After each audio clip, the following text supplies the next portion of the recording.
अगर तुम्हारा आज सुखपूर्ण नहीं है तो दुखपूर्ण आज से सुखपूर्ण कल कैसे निकलेगा? थोड़ा सोचो। आज कहीं आकाश से थोड़ी आया है, तुम्हारे भीतर से आया है। तुम्हारा आज अलग है, मेरा आज अलग है। कैलेंडर के धोखे में मत पड़ना। कैलेंडर पर तो तुम्हारा भी आज वही नाम रखता है, मेरा आज भी वही नाम रखता है, लेकिन यहां तुम जितने लोग बैठे हो इतने ही आज हैं। पूरी पृथ्वी पर जितने लोग हैं इतने आज हैं। और अगर तुम पशु पक्षियों और पौधों को भी गिनो तो उतनी ही संख्या है। कैलेंडर बिल्कुल झूठ है। उससे ऐसा लगता है एक ही दिन है सबका। रविवार तो सभी का रविवार जरूरी नहीं है। किसी की जिंदगी में सूरज उगा हो तो रविवार, और किसी की जिंदगी में अंधेरा हो तो कैसा रविवार।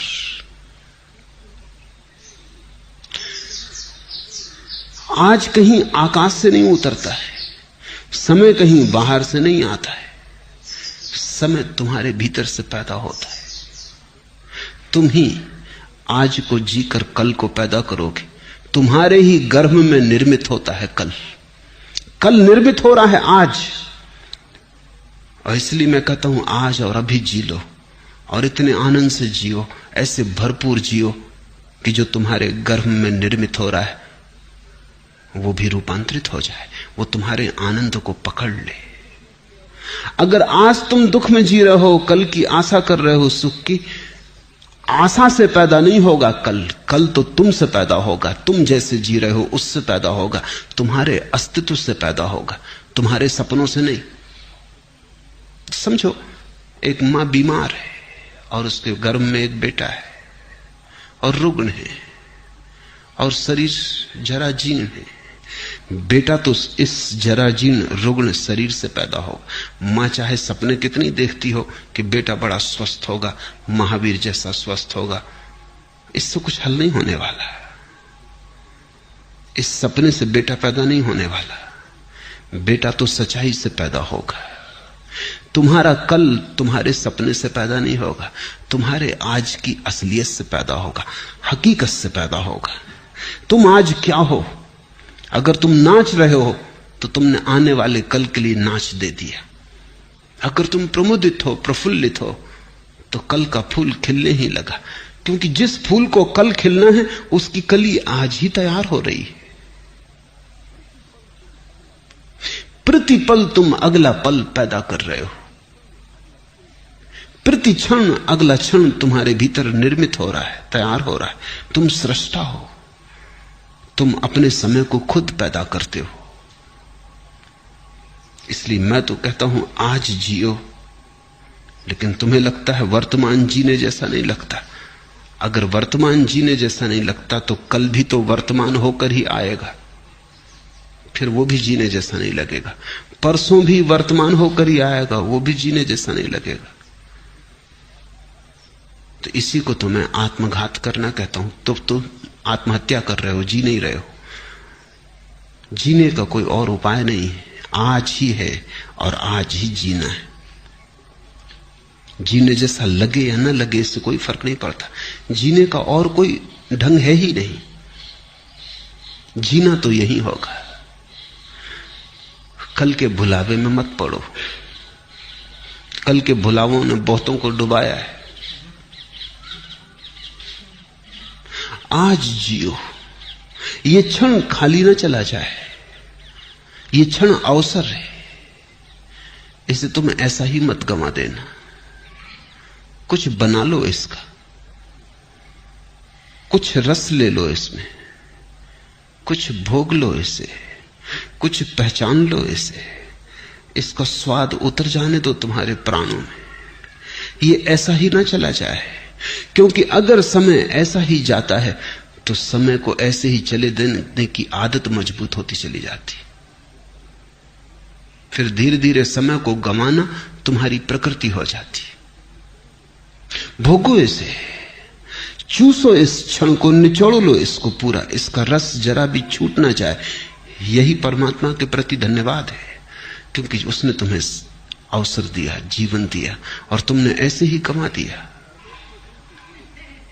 परमात्मा तुमसे यह न पूछेगा। यहूदियों की किताब है तालमुद, बड़ी अनूठी किताब है। दुनिया में कोई धर्मशास्त्र वैसा नहीं।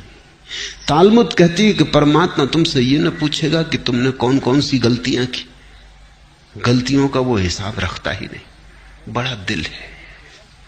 परमात्मा तुमसे पूछेगा तुम्हें इतने सुख के अवसर दिए, तुमने भोगे क्यों नहीं? गलतियों की कौन फिक्र रखता है? भूल चूक का कौन हिसाब रखता है? वो तुमसे पूछेगा इतने अवसर दिए सुख के, तुमने भोगे क्यों नहीं? तालमुद कहती है एक ही पाप है जीवन में, और वो है जीवन के अवसरों को बिना भोगे गुजर जाने देना। जब तुम आनंदित हो सकते थे आनंदित ना हुए, जब गीत गा सकते थे गीत ना गाया, सदा कल पर टालते रहे, स्थगित करते रहे। स्थगित करने वाला आदमी जिएगा कब? कैसे जिएगा? स्थगित करना ही तुम्हारे जीवन की शैली हो जाती। बच्चे थे तब जवानी पे छोड़ा, जवान हो तब बुढ़ापे पे छोड़ोगे, और बुढ़ापे में लोग हैं वो अगले जन्म पे छोड़ रहे हैं। वो कह रहे हैं परलोक में देखेंगे। यही लोक है एकमात्र, और यही क्षण है सत्य का, यही क्षण है। बाकी सब झूठ है, मन का जाल है। लेकिन अगर तुम्हें अच्छा लगता है, तुम्हारी मर्जी। तुम्हें अच्छा लगता हो तो मैं कौन हूं बाधा देने वाला? तुम सपने देखो, कभी ना कभी तुम जागोगे, तब रोओगे, पछताओगे। तब तुम पछताओगे कि इतना समय यूं ही गंवाया। और ध्यान रखना, जीवन में जितना दुख भर लोगे, जितने आंसू घने कर लोगे, जितना पछतावा हो जाएगा, उतना ही कठिन हो जाता है रोकना फिर दुख को, आंसुओं को। कभी तुमने ख्याल किया, हंसी तो एकदम रुक जाती, रोना एकदम नहीं रुकता। तुम हंस रहे हो एकदम रुक सकते हो, रोना एकदम नहीं रुकता। थमते थमते थमेंगे आंसू। रोना है कुछ, हंसी नहीं है। दुख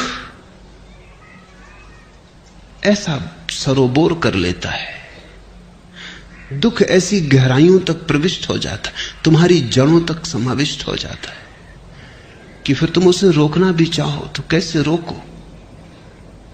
थमते थमते थमेंगे आंसू। रोना है कुछ, हंसी नहीं है।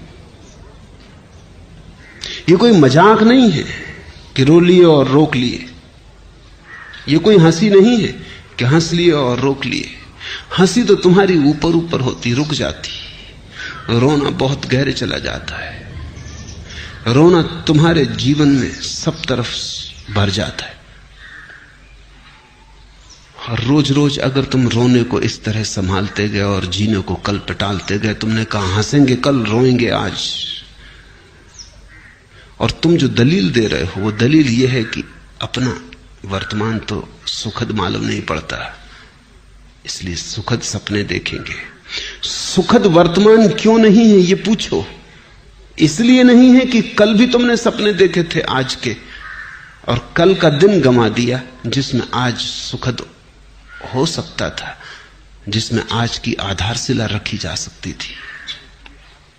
कल तुमने गंवा दिया इसलिए आज दुखद है, और तुम यही दलील दे रहे हो कि हम आज को भी गंवाएंगे क्योंकि कल का सपना अच्छा मालूम पड़ता। तुम्हारी मर्जी। गणित साफ है। फिर मुझसे मत कहना कि हमें किसी ने चेताया नहीं। तुम्हें यह मौका न मिलेगा कहने का, यह ध्यान रखना कि हमें किसी ने चेताया नहीं। दूसरों को तो यह भी सुविधा है कहने की कि उन्हें किसी ने चेताया नहीं, लेकिन मैं तुम्हें रोज चेता रहा हूं